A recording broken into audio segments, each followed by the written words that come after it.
ఓం వసుదేవసుతం దేవం కంసచాణూరమర్ధనం దేవకీ పరమానందం కృష్ణం వందే జగద్గురుం. ఓం శ్రీ రాధాకృష్ణాభ్యాం నమ. మనకి ఈ మార్చి నెలలో గ్రహస్థితులు ఎలా ఉన్నాయో ఒకసారి చూద్దాం.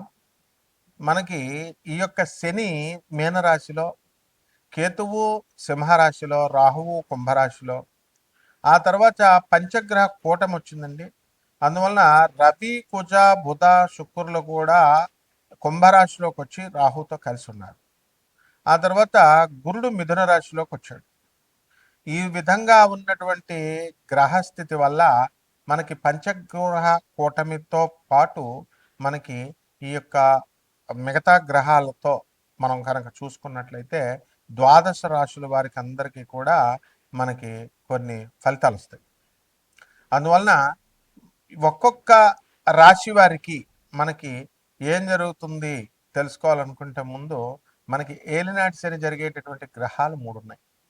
ఆ 3 గ్రహాలలో మనకి ఈ యొక్క కుంభరాశి, మీనరాశి, ఆ తర్వాత మేషరాశి ఏలినాటి శని జరుగుతున్నాయి.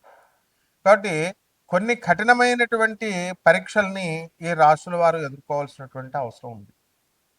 అలాగే లేనిపోయినటువంటి అపనిందలు పడ్డము, ఇలా కొన్ని జరుగుతూ ఉంటాయి. అప్పుల బాధలు అవనివ్వండి, అవమానాలు, ఎంత మీకు డబ్బు వచ్చినప్పటికీ కూడా అవమానాలు పాలవ్వడం అనేటటువంటిది ఈ 3 రాశుల వారికి ఎక్కువగా జరగడానికి అవకాశాలు ఉంటాయి. ఇకపోతే ఈ యొక్క ధనుస్సు రాశి వారికి మనకి అర్ధాష్టమ శని గ్రహ దోషము, అలాగే ఈ యొక్క కర్కాటక రాశి వారికి మనకి అష్టమ రాహు జరుగుతుంది అనుకోండి. అయితే సింహ రాశి వారికి అష్టమ శని దోషం జరుగుతుంది. కాబట్టి ఈ దోషాల ప్రభావం వలన మీరు ఎంత కష్టపడి పనిచేసినప్పటికీ కూడా పనులన్నీ కూడా చాలా ఆలస్యంగా జరగడము ఇలా మీకు ఉంటాయి. అనవసరమైనటువంటి చిన్నవారు, మీకంటే చిన్నవారి వలన మాటలు పడేటటువంటి సందర్భాలు అనేకమైనటువంటివి జరుగుతూ ఉంటాయి. కాబట్టి ఈ యొక్క రాశుల వారికి ఈ అష్టమ శని, అర్ధాష్టమ శని, ఏలినాటి శని ప్రభావాల వల్ల మనకి ఈ రాశులన్నీ కూడా చాలా బాధిస్తూ ఉంటాయి. కొన్ని రాశులు, నేను చెప్పినటువంటి రాశుల్ని. అయితే వీళ్ళందరికీ కూడా మనము ఈ ఫలితాల నుంచి మనం దాటుకోవచ్చా అండి ఈ యొక్క దోషాల నుంచి అని అంటే ఖచ్చితంగా దాటుకునేటటువంటి అవకాశాలు అధికంగా ఉన్నాయి. అయితే మనము కరెక్ట్ అయినటువంటి సాధన చేసుకోవాలి. కరెక్ట్ అయినటువంటి గురువు అవసరం అన్నమాట. కాబట్టి ద్వాదశ రాశుల వారికి అందరికీ కూడా మనకి ఏ విధమైనటువంటి ఫలితాలు ఇస్తాయో మనం ఈ వీడియోలో చూద్దాం. అలాగే ఇవన్నీ కూడా కోటాను కోట్ల మందికి కామన్ ప్లాట్ఫారం మీద చెప్పబడేటటువంటి రాశి ఫలాలు. కాబట్టి దీనికి మనం ఏం చేయాలంటే వ్యక్తిగత చార్ట్ చూడాల్సినటువంటి అవసరం ఉంది ప్రతి ఒక్కళ్ళకి కూడా. అప్పుడు మాత్రమే సంపూర్ణమైనటువంటి మనకు జరిగేటటువంటి దశలు, మనకు జరిగేటటువంటి జాతకం అనేటటువంటిది తెలుస్తుంది.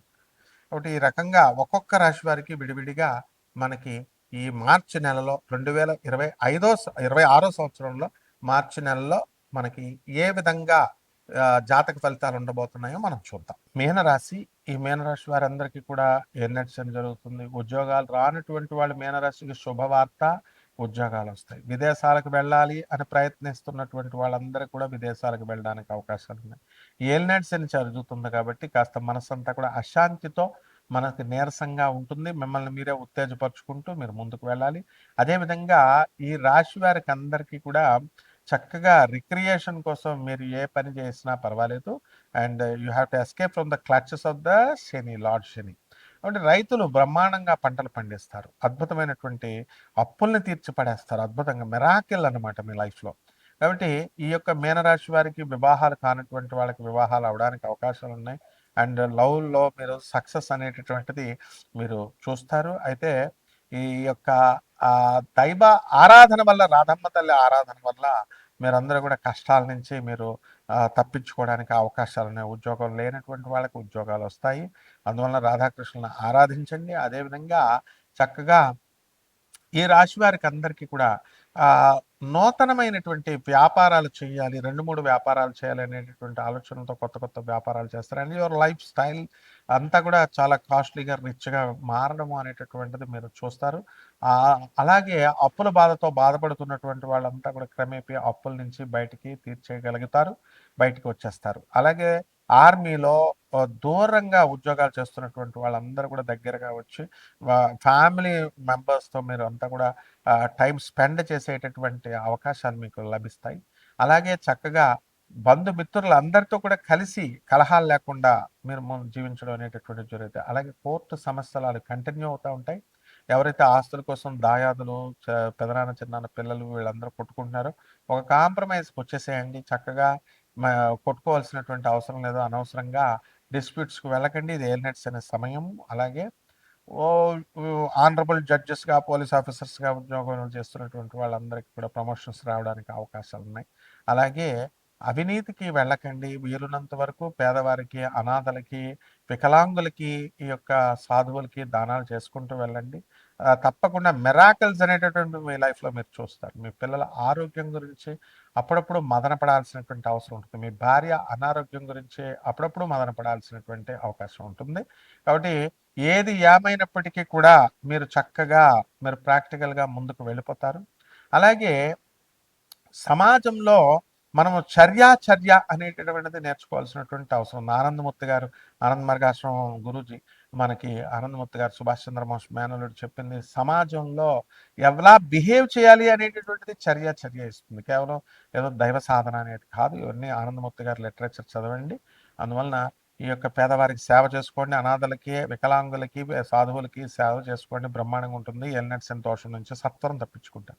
అలాగే ఎల్నెట్స్ దోషం నుంచి పోవడానికి శని జపం చేయండి. శని స్తోత్రాలు చదవండి. శనికి కిలోంపావు నల్ల నువ్వుల్ని, నల్లని వస్త్రాన్ని పేద బ్రాహ్మణులకి శనివారం నాడు ఉదయం 8 గంటలకి దానం చేసుకోండి. అలాగే కామేశ్వరి యక్షిణి అమ్మవారి యొక్క మంత్రాన్ని జపించండి. ఆ సాధన నేర్చుకోండి. అలాగే కాళరాత్రికి ఆర్ఎల్స్ కాళరాత్రికి డైరెక్ట్గా మీరు చేసుకోవడం ద్వారా బ్రహ్మాండంగా మీకు ఫలితాలు ఉంటాయి. రావి చెట్టుకి నీళ్లు పోయండి. రావి చెట్టుకి ఆరాధన బాగా చేయండి.